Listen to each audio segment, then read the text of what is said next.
Hello beautiful yogis. Today I'm going to talk a little bit about Drishti, which is the Sanskrit for focused gaze. You may have heard a teacher mention that in class because you use it a lot when you're trying to balance and you've got to keep a single point of focus.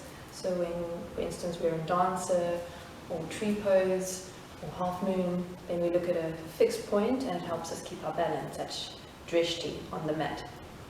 Also in meditation, we can use Drishti, the concept of Drishti, to follow our breath or to follow a mantra, just to keep us and our thoughts calm. And then with that focus, we're able to, that's my kitty cat, we're able to maintain our focus. But I would like to share a bit of a story from northern India, which I think it really pertains to this concept of Drishti. And so the story goes like this. It's based in northern India in a little village full of artisans and artists and really creative people. I'm watching my cat. I'm really hoping that the camera doesn't fall. If it does, it's my cat. Anyway, all the wind, there's crazy wind today. Okay, back to the story. So northern India village, and they're full of these creative, artistic people. Beautiful, lots of fruit and veggies and lots of lush greenery, and they get a new mayor, and he's so impressed with this little village that he wants to give them a gift. And he says, so how about we do a parade? And everyone's so excited, and then he says, so what would you like in the parade?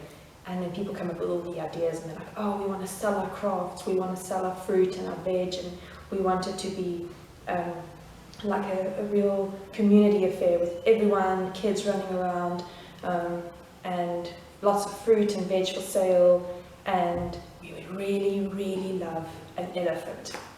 And the mayor's like, wow, you know, an elephant's quite expensive, but he wants to please the people, so he's like, okay, cool. So he buys an elephant with his last few cents, and they get this beautiful, beautiful elephant, and they adorn it and they paint it, and this elephant feels really chuffed with himself. And so now they start the parade, and they're walking through the streets, and everyone's cheering, everyone's excited, the mayor's smiling. And then the elephant loses its train of thought because it sees a watermelon, and it's like, oh my gosh, I've got to have it. So it like races for this watermelon, stampeding through the crowds, and it's just stalls flying, people running, people screaming. And then he's like, oh wow, there's a mango, and he runs this side, and he tramples again, and he gets to the mangoes, and he's eating the mangoes, and then he's just getting so transfixed with all the yummy things around it. And of course the people are terrified, they run home, the parade's a bit of a flop. And then the mayor's really upset, and he's thinking, now how can he fix this, you know? And one of the wise men of the village comes to him and gives him an idea, and this is what they did. So that noise over there is my cat playing on the carpet. She's interrupting the story of Drishti. Anyway, it's all good, kitty cat.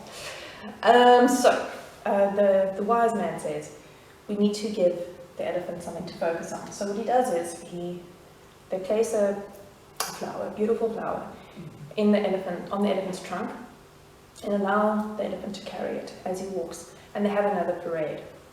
And now, during this parade, the elephant holds this beautiful flower with its trunk, and it's just focused entirely on the flower. Doesn't see anything around it, completely focused and transfixed by this beautiful flower.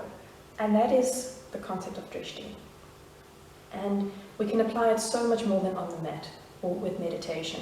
It can go beyond that, off the mat. And the way I like to do this, or how I like to think about this, is, for instance, when I'm having a conversation with someone and I'm talking with someone. You know, I put the phone aside, calm my thoughts and focus exactly on what they're saying. I'm not thinking about what I'm going to say next, or about something else in my day. It's just 100% focus on the beautiful flower of a person in front of me, which is difficult because it's something I've trained myself to do, because it's a natural human instinct to be distracted. But if we just focus on it one single point, and when we're with someone else, it's that person and what they are saying and what they are bringing. And another one for me is, which is quite a personal one, is around the concept of identity and who we are, who we truly are. and our svadharma, which is our personal purpose.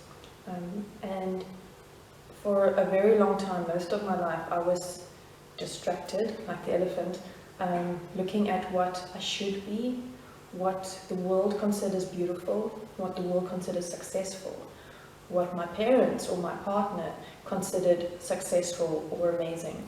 And then I would kind of go in that direction, and then that direction, and then that direction, but there was no clear focus. And I studied all these things, and I did all these, I jumped careers because I wasn't really sure of who I was. I was just following the mango or the watermelon.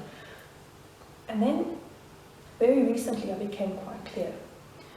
And I had my flower, which is my life purpose, my identity, who I really am. And if we think about it, if God lives in each of us, and we wrap our identity around that, how can we feel like we're not good enough? You can only feel like you're not good enough when you don't focus on that truth, that you are an incredible person with so many gifts and with a specific calling on your life. And if we forget about that, or we focus on other things, it's so easy to then feel like we're not good enough and that we won't measure up. So it's difficult, but the practice is to focus on that identity, the truth, who we really are, beyond our mind, beyond our body, our eternal self, our higher self, our true self inside, and to keep that focus.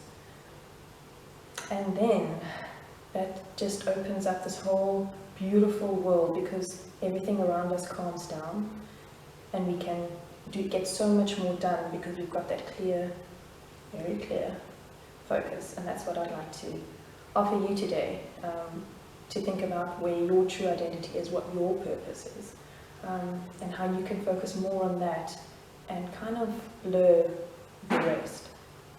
And then there's, I like to end the video with a song by Lauren Daigle called You Say.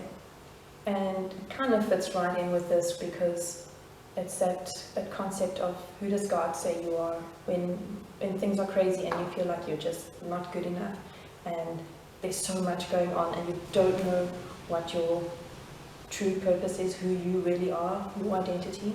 You come back to that. And I think the song depicts it so beautifully, so I've included it now at the end of this video.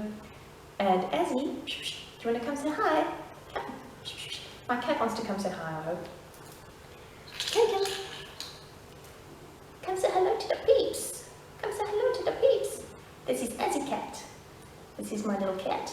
And this is my other little cat, Marigold. And love them to bits. So yeah, the God in me sees and smiles at the flowery God in you. Namaste.